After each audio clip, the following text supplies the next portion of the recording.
Alô? Saúde a igreja com a paz do Senhor. Vamos ficar de pé para orar por dízimo e as ofertas. Senhor, meu Deus e meu Pai, estamos aqui nesta noite para te apresentar o nosso dízimo e as ofertas da tua casa. Que tu venha multiplicar, que venha ser para o teu mantimento, Senhor. Tudo aqui, Senhor, tu é o dono do ouro e da prata, pois aqui tudo é teu, tudo é para ti. Que tu abençoe, que tu multiplique, Senhor. Que tu abençoe cada dizimista, cada ofertante da tua casa. Nesta noite, Pai, eu entrego tudo aqui nas tuas mãos, tudo é para ti. Abençoa o pregador desta noite, faz a tua vontade na vida deles. Que nós venhamos estar pronto para ouvir, que nós venhamos ouvir a tua palavra, que venha descer para o nosso coração, que nós venhamos pôr em prática, Senhor. Nos perdoa, nos capacita, Senhor.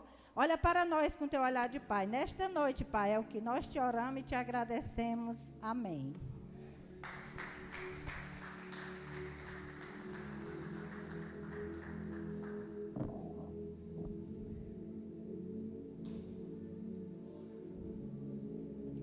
Saúde, irmãos, com a paz do Senhor, amém? Amém? Quem está feliz com Jesus aí, dá uma glória a Deus.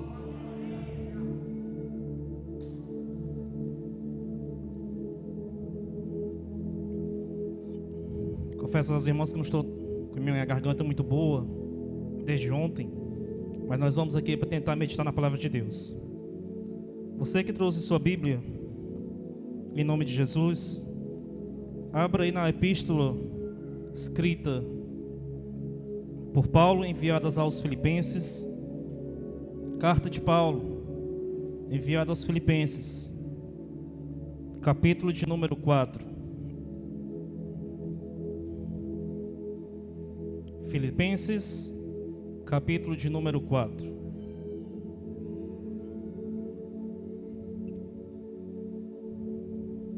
Quem encontrou, dê glória a Deus. Quem não encontrou, diga misericórdia. Amém? Filipenses capítulo 4, a partir do versículo 1. Olha o que diz a palavra de Deus. Portanto, meus irmãos, a quem eu amo, a quem amo, de que tenho saudade, vocês que são a minha alegria e a minha coroa, permaneçam assim firmes no Senhor, ó amados. O que eu rogo ao Evódia e também a Sintique é que vivam em harmonia no Senhor. Sim, e peço a você, leal companheiro de jugo, que as ajude, pois lutaram ao meu lado na causa do Evangelho, com Clemente e meus demais cooperadores. Os seus nomes estão no livro da vida. Versículo de número 4. Alegre-se sempre no Senhor. Novamente direi, alegrem-se. Seja a amabilidade de vocês conhecida por todos. Perto está o Senhor. Não andem ansiosos por coisa alguma, mas em tudo pela oração e súplicas e com ação de graças apresentem seus pedidos a Deus. E a paz de Deus, que excede todo o entendimento, guardará o coração e a mente de vocês em Cristo Jesus. Finalmente, irmãos, tudo o que for verdadeiro, tudo o que for nobre, tudo o que for correto, tudo o que for puro, tudo o que for amável, tudo o que for de boa fama, se houver algo de excelente ou digno de louvor, pense nessas coisas. Põe em prática tudo o que vocês aprenderam, receberam, ouviram e viram em mim. E o Deus da paz estará com vocês. Versículo 10. Alegro-me grandemente no Senhor, porque finalmente vocês renovaram o seu interesse por mim. De fato, vocês já se interessavam, mas não tinham oportunidade para demonstrá-lo. Não estou dizendo isso porque esteja necessitado, pois aprendi a adaptar-me a toda e qualquer circunstância. Versículo 12. Sei o que é passar necessidade e sei o que é ter fartura.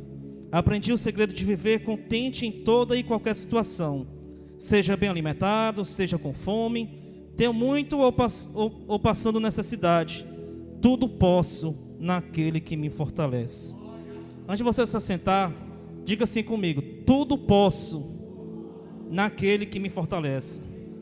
Poder se assentar em nome de Jesus.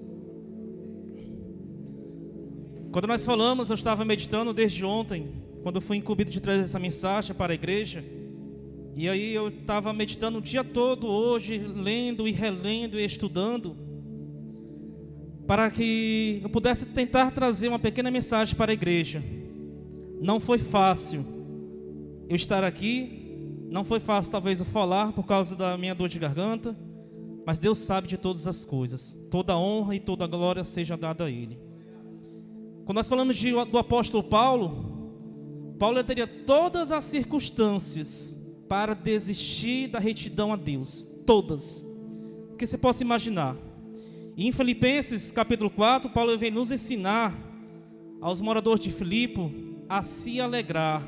Alegrai-vos, alegrai-vos. Ele repete 2 vezes: alegrai-vos, alegrai-vos. Nós temos momentos em nossas vidas que nós estamos tristes, nós estamos um pouco meio baleados, como diz o nosso cearense, mas nós devemos se alegrar, porque toda a honra e toda a glória seja dada a Deus, porque tudo posso naquele que nos fortalece, naquele que deu a vida por nós.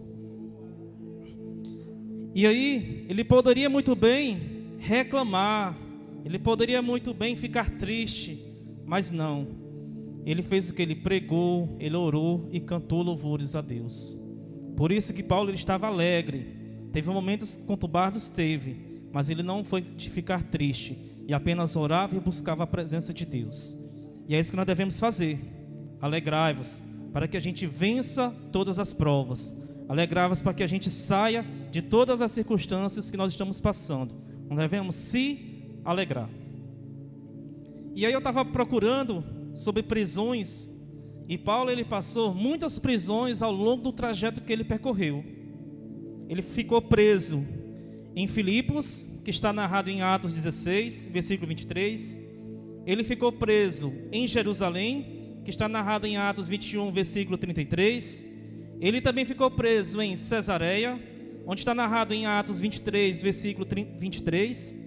Ele ficou preso também em Roma, onde está narrado em Atos 28, versículo 20. E tem mais. E teve a pior prisão que Paulo ficou, que foi em Éfeso, onde está sendo narrado em Filipenses 1, versículo 13. Volta aí um pouquinho comigo, capítulo 1, versículo 13. Olha o que diz a palavra de Deus. Capítulo 1, versículo 13. Como resultado, tornou-se evidente a toda a guarda do palácio e a todos os demais que estão na prisão por causa de Cristo. Paulo ele foi preso. Paulo ele sofreu. Paulo ele ficou triste, talvez. Paulo ele ficou angustiado, talvez. Mas ele estava ali por causa do nosso Senhor Jesus Cristo.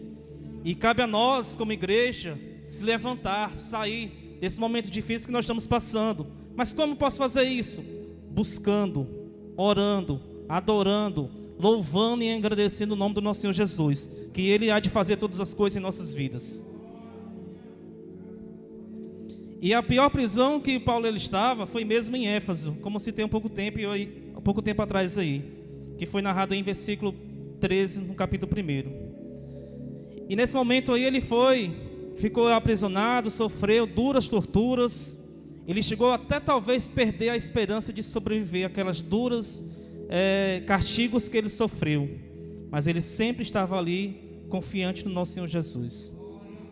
E em 1 Coríntios vem dizer o seguinte: uma luta contra animais selvagens. É o que ele vem narrando no versículo 32. Ele estava preso em Éfeso, uma das piores prisões que ele passou. Se eu não me engano, são 5 prisões narradas na Bíblia.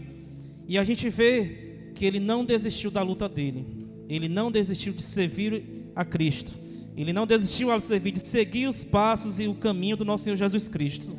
E aí muitas das vezes nós queremos afastar. Por causa de quê? Da pandemia. Não vou não por causa do coronavírus. Não vou fazer isso por causa do coronavírus. Mas nós devemos seguir. Nós não devemos ficar presos em nossas casas e não congregar em uma igreja por causa do medo. Tira de nós todo o medo que impede de adorar, de proclamar e buscar o nome do nosso Senhor Jesus. É isso que nós devemos fazer. Tira esse medo e venha buscar e clamar o nome do nosso Senhor Jesus, que Ele é digno de toda a honra e de todo o louvor. E justamente ele vem citando esses animais selvagens, aqueles homens que os castigaram, que colocaram ali nas prisões. Paulo falando assim mesmo na carta aos Coríntios, ele afirma que passou por muitas prisões. E quais foram os verdadeiros motivos? Isso aqui que eu estou citando é só para a gente se situar os momentos ruins que Paulo passou. E depois nós ingressamos no tema da nossa mensagem de hoje. Em Filipos, a acusação contra Paulo e Silas, que todo mundo já sabe, o pastor já trouxe a mensagem sobre isso, eu também já trouxe uma pequena mensagem sobre isso. Estes homens estão provocando desordem em nossa cidade, são judeus, e pregam costumes que a nós, romanos, não é permitido aceitar e nem seguir. Essa parte aqui onde Paulo foi preso, Paulo e Silas, nós sabemos que eles estavam ali apenas expulsando um demônio daquela mulher que tinha um espírito imundo, um espírito de adivinhação. Estavam caminhando para seguir e fazer a obra de Deus. Viu aquele espírito imundo, expulsou aquele demônio, e aí eles foram julgados, porque os donos daquela senhora iriam perder os lucros, e acabou acusando Paulo e Silas. E eis que meia-noite, quando eles estavam na prisão, estavam cantando louvores a Deus, estavam orando, e a cadeia, as correntes, as portas foram abertas. E é isso que nós devemos fazer: clamar e buscar que todas as correntes, todos os empecilhos vai sair de nossas vidas. Você crê? Em Jerusalém, eles também foram julgados. E olha o que diz a palavra de Deus em Atos 21, versículo 28. Só escute, depois a gente entra na nossa temática de hoje. Israelitas, socorro. Este homem é o que anda ensinando a todos e por toda parte contra o nosso povo, contra a nossa lei e contra este lugar. Além disso, ele trouxe gregos para dentro do templo, profanando este santo lugar. Aí eu faço a pergunta: qual o pecado de Paulo nesse momento? Apenas ele estava pregando o evangelho do nosso Senhor Jesus. E nós, como igreja, nós temos a oportunidade, ainda no nosso país, que somos um país livre, para pregar e levar o evangelho. Nós não somos proibidos de fazer isso, e nós nos renegamos a fazer isso muitas das vezes. Nós deixamos de pregar para o nosso amigo, para o nosso vizinho, nos nossos locais de trabalho, deixamos de escutar louvores, e ele aqui foi impedido, foi preso, imagino que foi torturado, mas ele não deixou de seguir os caminhos de Deus. Em Cesareia, em outra cidade que também foi preso, Paulo também foi acusado, e deste modo, no caso, o governador acusou. O governador recebeu a seguinte escrita do oficial romano de Jerusalém, a respeito de Paulo: verifiquei que ele, incriminado por questões referentes à lei que os rege, não havendo nenhum crime que justificasse morte ou prisão. Isso vai estar narrado em Atos 23, versículo 29. Qual o motivo da prisão? Nenhuma. Apenas de propagar e levar o evangelho. No tribunal, os judeus diziam: verificamos que este homem é uma peste. Ele promove conflitos entre os judeus do mundo inteiro e é também um dos líderes da seita dos nazareus. Olha só o nome que é dado: as seitas dos nazareus, irmão Beto. Ele tentou inclusive profanar o templo, por isso o aprendemos em Atos 24, versículos 5 e 6. Provavelmente a gente não encontra um pecado de Paulo aqui para ele ser preso. Apenas ele estava levando o evangelho, apenas ele estava pregando e levando o evangelho a outras pessoas. E por que nós não fazemos isso hoje? Porque nós somos livres. Fica aí a perguntinha para todos nós como igreja. Mas eu quero entrar agora na nossa temática da nossa mensagem de hoje, que nós somos livres para adorar. Nós somos livres e nós devemos sempre nos alegrar no nosso Senhor Jesus Cristo. Alegra-se sempre no Senhor Jesus Cristo. Essa é a nossa temática de hoje. E aí dos versículos 1 ao versículo 7, ele vem fazendo uma pequena análise aí, que é a paz que excede todo o entendimento. Vamos fazer uma pequena análise. Portanto, meus irmãos, versículo 1: a quem amo e de quem tenho saudade, vocês que são a minha alegria e a minha coroa, permaneçam assim firmes no Senhor, ó amados. Nós devemos permanecer firmes. Momentos difíceis vêm, momentos de prova vêm. Talvez eu esteja passando por uma prova e talvez eu não deveria nem estar aqui, mas Deus ele é fiel na minha vida. Talvez você que está escutando aqui na igreja, você está passando por uma prova, por uma dificuldade, está pensando em muitas das vezes desistir, como eu já pensei lá atrás, mas olha o que diz o versículo 1: permaneçam firmes no Senhor, permaneçam firmes no Senhor, que tudo o que você está passando, você vai vencer e você vai ter a vitória, que é a glória do nosso Senhor Jesus Cristo. No versículo 2, o que mais nos chama a atenção aí, quando ele cita aí Evódia e Sintique, eu estava pesquisando e disse, quem são essas pessoas? São duas mulheres, digamos, são, entre aspas, duas obreiras aí de Paulo, nós podemos até citar assim no nosso dia de hoje, que estava ao lado dele fazendo a obra juntamente com ele, e aí havia uma pequena discussão, entre aspas, entre elas, mas ele diz o seguinte: e que vivam em harmonia no nosso Senhor Jesus. Ei, meus irmãos, está na hora da gente viver em harmonia, está na hora da gente se entrelaçar e fazer a obra de Deus. A obra de Deus não depende só do pastor, não. A obra de Deus não depende só do obreiro, não. Depende de cada um que congrega juntamente com nós aqui. A obra de Deus depende do conjunto que faz a força, que faz a união para poder fazer a obra de Deus. Não é só uma pessoa que faz trabalho da obra de Deus, não. São todos juntos com a mesma pegada e juntos fazendo a obra de Deus. Então aí ele vem falar sobre a harmonia. É o que nós devemos ter. Harmonia entre nós.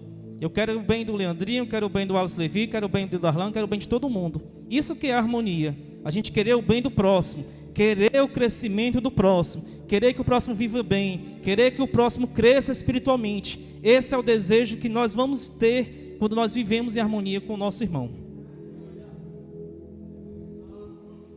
Olha o que diz o versículo 4.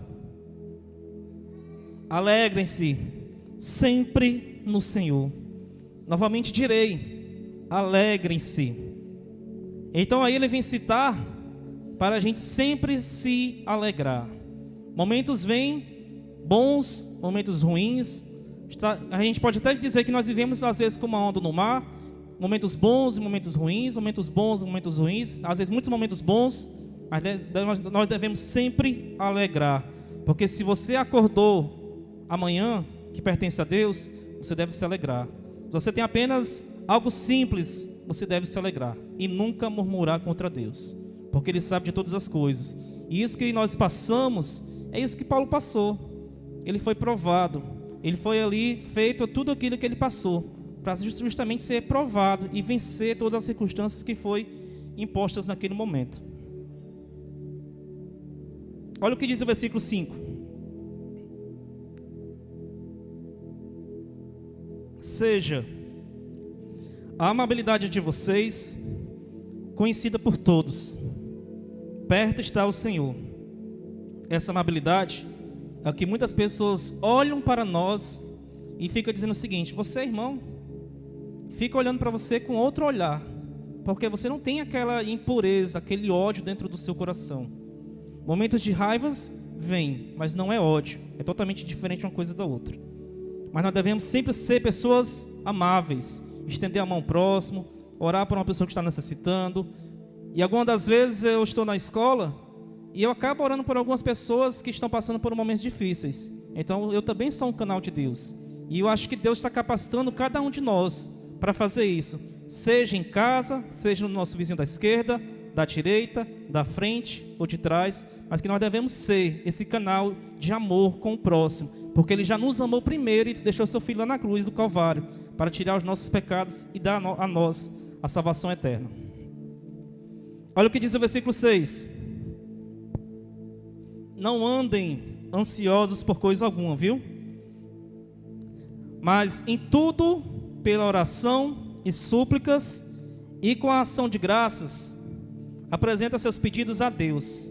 E a paz de Deus, que excede todo o entendimento, guardará o coração e a mente de vocês em Cristo Jesus. Não devemos andar ansiosos. E aí eu confesso que até há pouco tempo atrás, até poucos minutos atrás, eu estava muito ansioso com essa questão da viagem à minha cidade.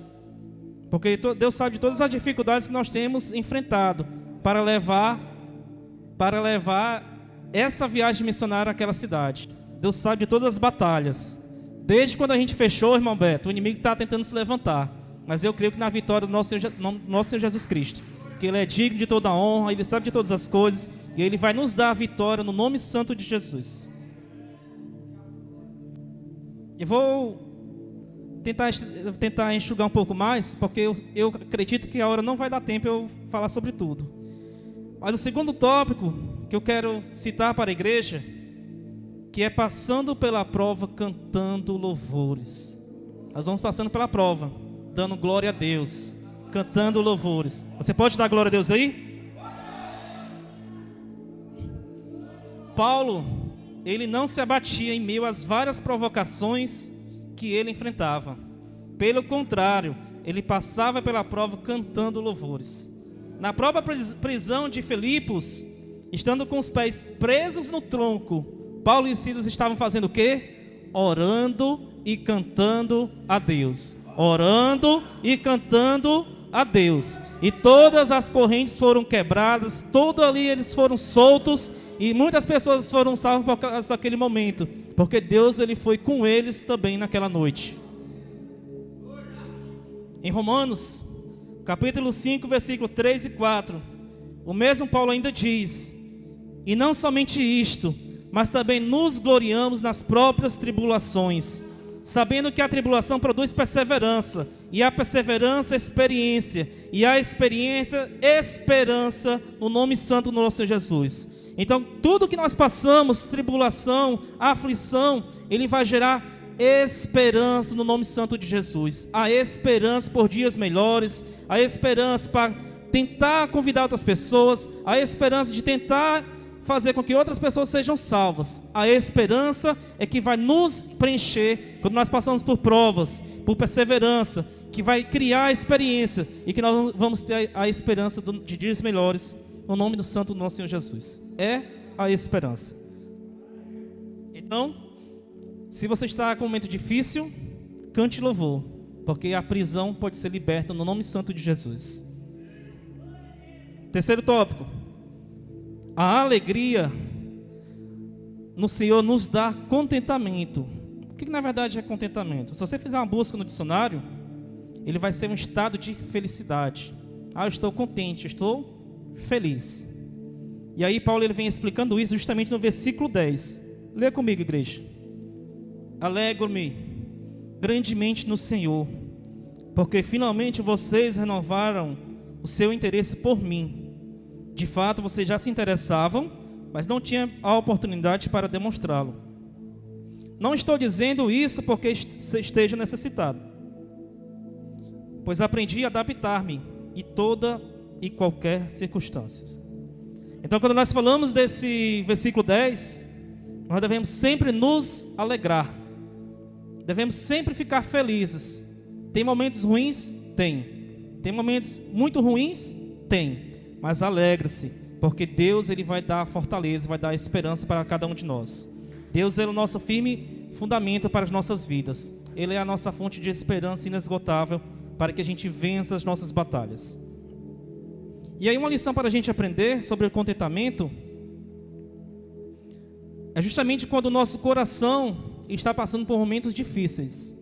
Nós tentamos ficar um pouco tristes, mas um pouco com esperança. Às vezes acabamos de desacreditar em dias melhores, em passar por essa prova, por essa dificuldade. Mas aí nós devemos fazer o quê? Nós temos somente a vitória pelo sangue do nosso Senhor Jesus Cristo. É através da oração, é através da leitura diária, é através de joelho no chão que a vitória vem. Não esqueça, oração, palavra, joelho no chão e também adorar a Deus, cantar louvores a Deus, que Ele vai fazer com que todas as coisas melhores no tempo certo, no dia certo, segundo a vontade dEle. Quarto tópico: posso todas as coisas. Onde é que está isso? Leia comigo o versículo 13. Tudo posso naquele que me... Não estou escutando. Naquele que me... Glória a Deus. Tudo nós podemos naquele que nos fortalece. Só quem nos fortalece? Nosso Deus. Quem nos fortalece? Jesus. De que nós precisamos? De Deus. Para quê? para nos fortalecer. Somente Deus é que pode nos fortalecer.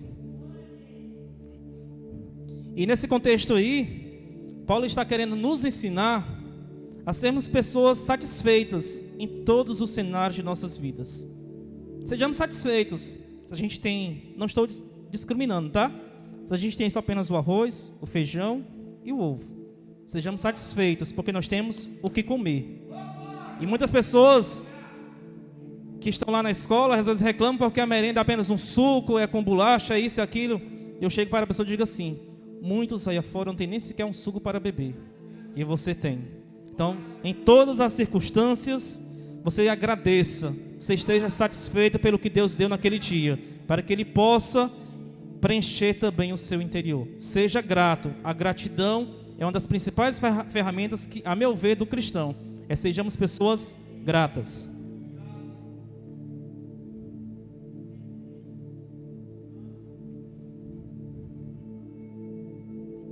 E o quinto tópico, para a gente encerrar essa pequena mensagem, porque eu estou correndo contra o tempo, pastor, que diz o seguinte: as promessas de alegria para o cristão. Nós temos promessas de alegria, nós temos promessas de vidas melhores, nós temos promessas de bonanças em nossas vidas. Onde é que está isso? Existe um ditado que diz o seguinte: depois da tempestade vem a bonança. Então, depois da tempestade sempre vem a bonança. E depois da prova sempre vem a vitória. Depois da prova sempre vem a vitória. Aonde está isso? No Salmo 30, versículo 5 diz o seguinte: está escrito que o choro pode durar uma noite, mas a alegria sempre vai vir pelo amanhã. O choro vai durar uma noite, mas a alegria sempre vai vir pela manhã. E aí eu concluo essa mensagem com a seguinte conclusão para nós: as circunstâncias imediatas, os problemas do nosso dia a dia não podem anular a nossa alegria, a nossa esperança. Pois em Romanos capítulo 8, versículo 18, o mesmo Paulo afirma o seguinte: que o sofrimento do tempo presente nunca será comparado com a glória que há de ser revelada em nós. O sofrimento do dia de hoje nunca será comparado com a glória que vai ser revelada em nós. Você pode dar glória a Deus? Então, passamos por momentos difíceis? Passamos por provas? Também passamos. Mas Deus, Ele é fiel para conosco. Então você crê, você busque, você acredite que dias melhores há de vir para as nossas vidas. Eu agradeço a minha oportunidade. Em nome de Jesus. Amém.